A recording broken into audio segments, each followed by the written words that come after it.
আমি অনেকগুলো কেন্দ্র ঘুরে দেখেছি, মানুষের মধ্যে একটা ঈদের আমেজ দেখলাম, আনন্দ উচ্ছ্বাস।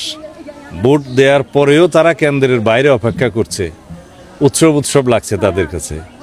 তা আমি খুবই খুশি এবং আনন্দিত।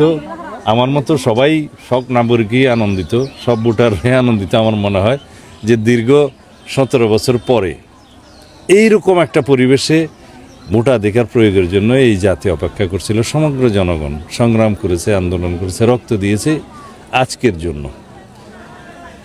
সেই আজকের দিন, যে দিনটা আগামীর বাংলাদেশ গঠনের জন্য সবচেয়ে গুরুত্বপূর্ণ ভূমিকা রাখবে।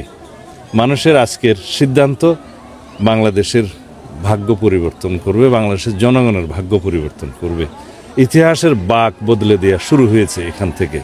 আমরা তার সাক্ষী, সবাই আজকে তার সাক্ষী।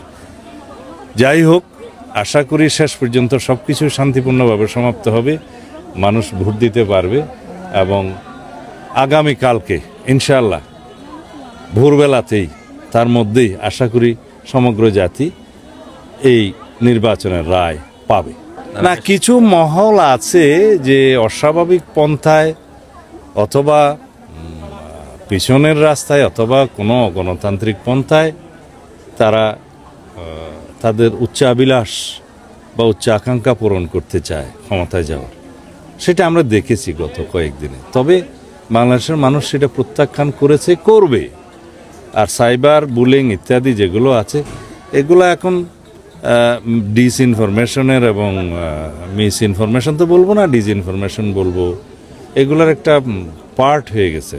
তা আশা করি এগুলো ঠিক কাউন্টার করার মতো অন্য প্রক্রিয়া বের করতে হবে। এগুলো সামনেও থাকবে, এখনও আছে। অতীতে এই সাইবার বুলিং যখন থেকে শুরু হয়েছে, তখন রাষ্ট্রীয় পর্যায় থেকে এবং যারা মিডিয়া জগতের লোক, তারা এগুলো কাউন্টার করার জন্য চেষ্টা করছে।